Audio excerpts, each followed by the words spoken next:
आज हम बात करेंगे अप्सरा की जो सिद्धि है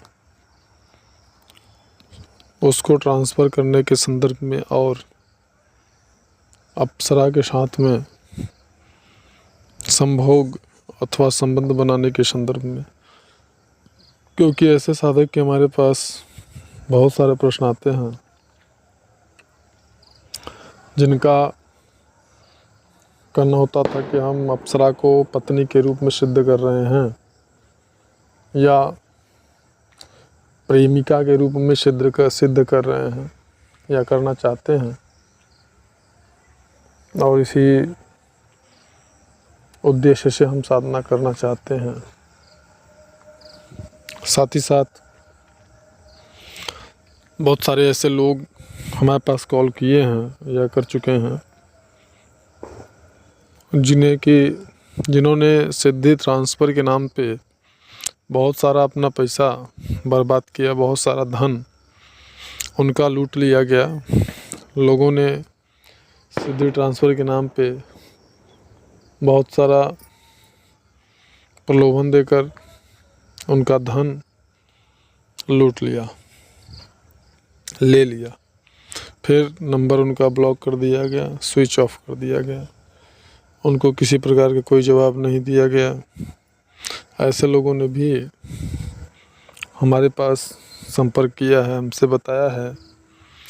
तो इसके संदर्भ में भी हम ये बताना ज़रूरी समझते हैं कि अगर जो भी लोग सिद्धि से संबंधित, ट्रांसफ़र से संबंधित या सिद्धि को ट्रांसफ़र में लेने की लालसा रखते हैं, विचार रखते हैं, तो सबसे पहले वो ये समझ लें कि अप्सरा की सिद्धि इतना आसान होता नहीं है जितना आसान कि चैनलों पे दिखाया जाता है, बताया जाता है। वो तो सिर्फ एक आकर्षण होता है, लोगों को अपनी तरफ आकर्षित करने का एक प्रलोभन होता है, धन प्राप्त करने का, उनसे पैसे कमाने का।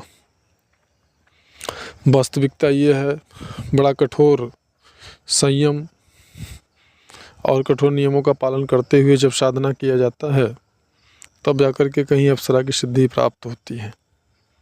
और जिस व्यक्ति को अप्सरा की सिद्धि प्राप्त हो गई, मुझे नहीं लगता है कि उसको संपन्नता की कोई कमी रहेगी। निश्चित तौर पे कम से कम इतना कमी तो नहीं रहेगी कि उस सिद्धि को अन्य किसी व्यक्ति को सिद्धि ट्रांसफ़र में देने का उसे आवश्यकता हो, और वो भी पैसे लेकर के।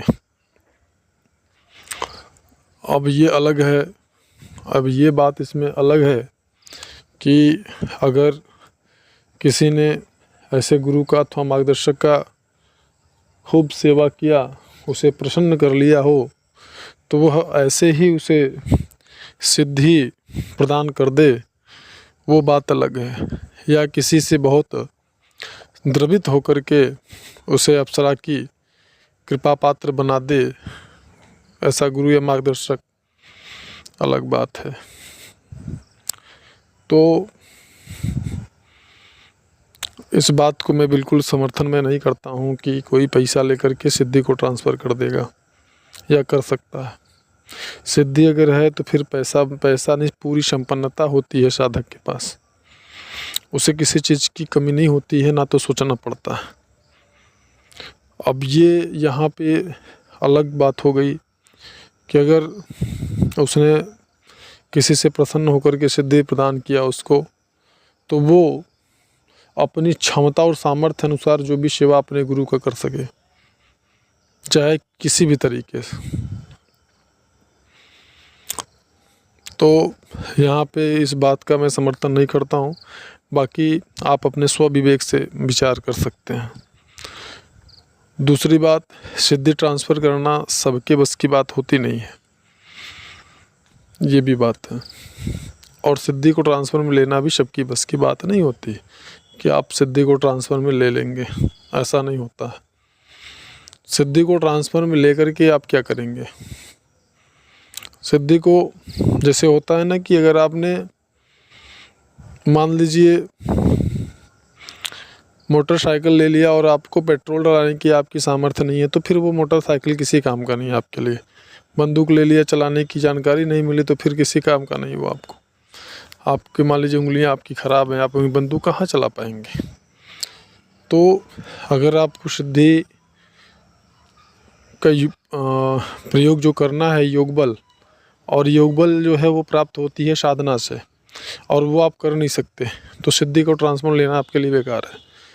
दूसरी चीज़, अगर आपने सिर्फ अप्सरा की साधना की है और फिर उसकी सिद्धि को ट्रांसफर देना चाहते हैं तो वो नहीं हो सकता है। उससे बड़ी किसी भी अन्य शक्ति की साधना अगर किया है और अप्सरा की भी सिद्धि आपको प्राप्त है तो आप ट्रांसफ़र कर सकते हैं। ये बात मैं यहाँ तक बता सकता हूँ। आगे कोई प्रश्न हो तो आप मेरे व्हाट्सएप नंबर पर संपर्क कर सकते हैं, मैं उसका जवाब देने का ज़रूर प्रयास करूँगा। अब उसके बाद बात आती है अप्सरा के साथ में समूह करने की।